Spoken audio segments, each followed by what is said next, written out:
On a tous en tête les grands titres du mouvement #MeToo dans le monde du cinéma. On pense tout de suite aux témoignages forts, puissants, d'actrices connues. Et leurs voix, bien sûr, ont été absolument cruciales pour commencer à briser le silence.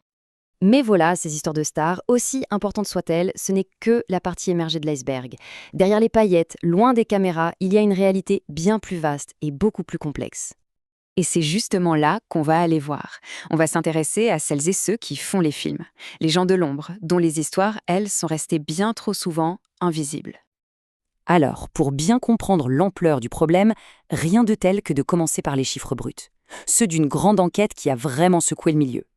Cette enquête, elle nous vient de l'AFAR, c'est l'Association française des assistantes et réalisatrices. Ils ont interrogé près de 2000 professionnels. C'est énorme. Autant dire que les résultats sont plus que solides. Et là, les résultats sont édifiants. 85% des techniciennes disent avoir subi des agissements sexistes. 85%! C'est quasiment 9 femmes sur 10. C'est juste hallucinant. Et ce n'est pas fini. La moitié des techniciennes déclarent avoir été victimes de harcèlement sexuel. Une femme sur 2. Le chiffre est tellement simple, tellement brutal qu'il parle de lui-même. Et on monte encore d'un cran dans la gravité. 15% des techniciennes. Plus d'une sur 7 rapportent avoir été victimes d'une agression sexuelle. Là, on parle des faits les plus graves. Cette conclusion de l'enquête, elle est sans appel. Ce qu'elle dit, en fait, c'est que ce n'est pas un hasard, c'est un système. Une mécanique qui montre que plus la violence est grave, plus elle est dirigée par des hommes contre des femmes. Ok, on a vu les chiffres. Mais derrière ces pourcentages, il y a des mots bien précis.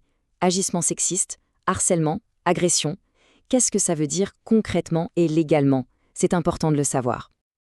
Alors, le premier niveau, c'est l'agissement sexiste.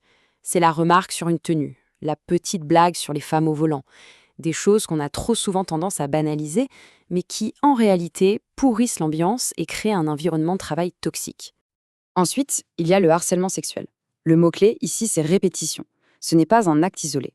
C'est quand les remarques, les gestes déplacés s'accumulent et deviennent insistants, au point de créer un vrai climat d'insécurité. Et enfin, l'agression sexuelle. Là, on parle d'une atteinte physique, d'un contact non consenti. Et il faut être très clair, la loi le dit, un baiser forcé, une main aux fesses, ce n'est pas de la drague lourde, c'est une agression. Point final. Bon, le tableau est assez sombre, c'est vrai. Mais la bonne nouvelle, c'est que face à ça, les choses bougent.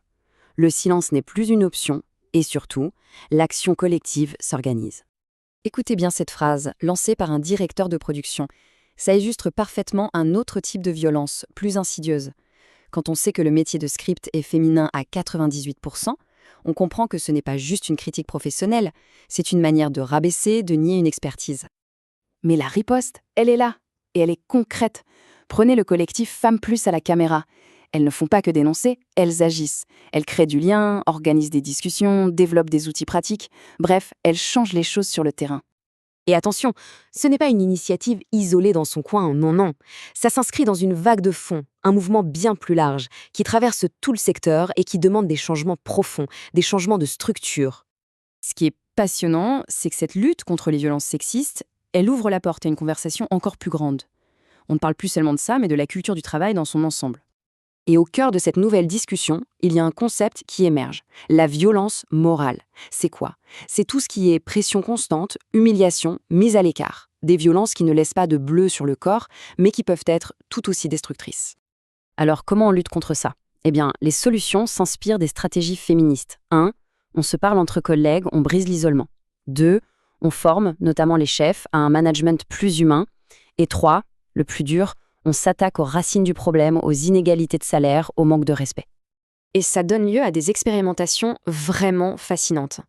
Par exemple, l'initiative On est raccord. L'idée, c'est de se demander, et si on arrêtait avec la hiérarchie pyramidale sur les tournages et qu'on essayait de travailler de façon plus coopérative, plus horizontale? Au final, la grande question, c'est celle-là. Une industrie qui passe son temps à inventer des histoires, à écrire des scénarios, est-ce qu'elle est capable d'écrire son propre scénario de changement, de réinventer non seulement ce qu'elle raconte à l'écran, mais aussi la manière dont elle le fabrique? Et la réponse à cette question, c'est peut-être ça, le vrai suspense.